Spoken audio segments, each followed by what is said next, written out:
नमस्कार, आप देख रहे हैं दैनिक चिंतन। विशेष पत्र बुलाए जाने का सरप्राइज आज सबके सामने आया। देश में गुजरे 27 वर्षों के इंतजार के बाद आज महिलाओं के लिए ऐतिहासिक दिन रहा।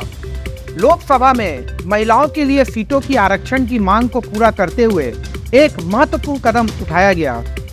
इस मुद्दे पर आखिरी बार 2010 में कदम उठाया गया था, जब राज्यसभा ने हंगामे के बीच बिल को पास किया था और मार्शलों ने कुछ सांसदों को बाहर कर दिया था, जिन्होंने महिलाओं को 33% आरक्षण का विरोध किया था। हालांकि यह विधेयक रद्द हो गया क्योंकि लोकसभा में पारित नहीं हो सका था।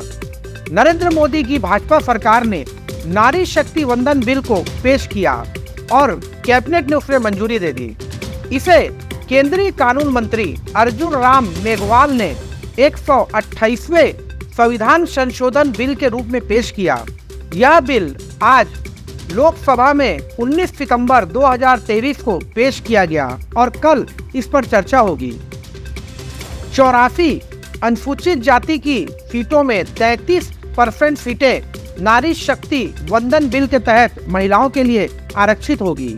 इसी तरह 47 अनुसूचित जाति जनजाति की सीटों में भी 33% नारी शक्ति वंदन बिल के तहत महिलाओं के लिए आरक्षित होगी।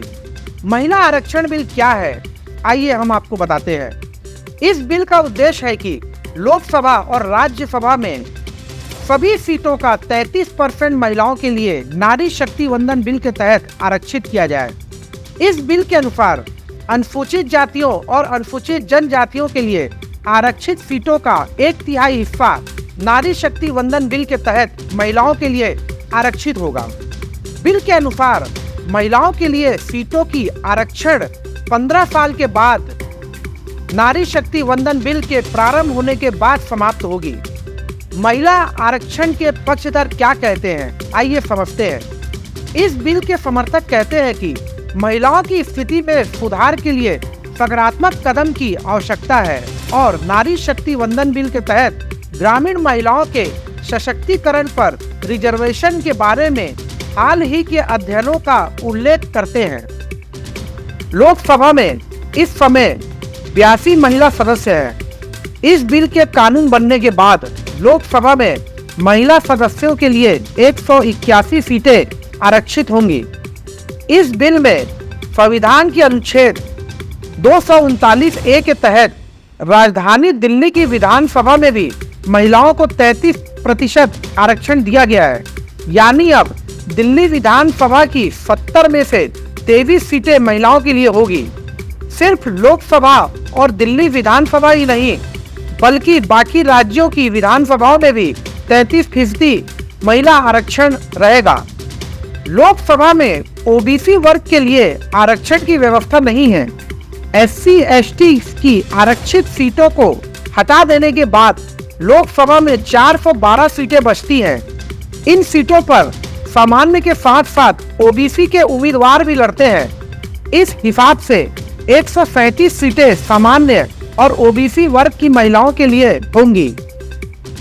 ऐसा नहीं है जो सीटें महिलाओं के लिए अनारक्षित नहीं होंगी, वहां से भी महिलाएं चुनाव लड़ सकती हैं। इस बिल को इसलिए लाया गया है ताकि लोकसभा और विधानसभा में महिलाओं की भागीदारी बढ़ सके। बिल के कानून बनने के बाद लोकसभा में 181 सदस्य महिलाएं होंगी। इस समय सिर्फ 82 महिलाएं सांसद ही हैं, लेकिन अगली बार से महिला सांसदों की संख्या कम से कम 181 होगी। राज्यसभा में नहीं होगा आरक्षण। राज्यसभा और जिन राज्यों में विधान परिषद की व्यवस्था है, वहां महिला आरक्षण बिल लागू नहीं होगा। अगर यह बिल कानून बनता है तो ये सिर्फ लोकसभा और विधानसभा पर ही लागू होगा। अगर यह बिल कानून बन भी गया तो अभी इसे लागू होने में समय लगेगा। बताया जा रहा है कि परिसीमन के बाद ये कानून लागू होगा। 2026 के बाद देश में लोकसभा सीटों का परिसीमन होना है। इस परिसीमन के बाद ही महिला आरक्षण लागू होगा, यानी 2024 के लोकसभा चुनाव के समय यह कानून नहीं होगा। महिला आरक्षण बिल के आगे की कदम बढ़ाने का यह नया प्रयास है, जो देश के राष्ट्रीय संसद में महिलाओं के बड़े संख्यात्मक प्रतिनिधित्व को सुनिश्चित करने का है।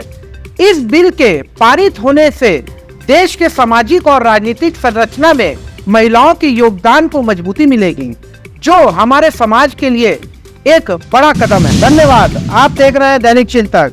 आगे की खबरों के लिए जुड़े रहे हमारे साथ। हमारे चैनल को लाइक, सब्सक्राइब और शेयर करना ना भूलें।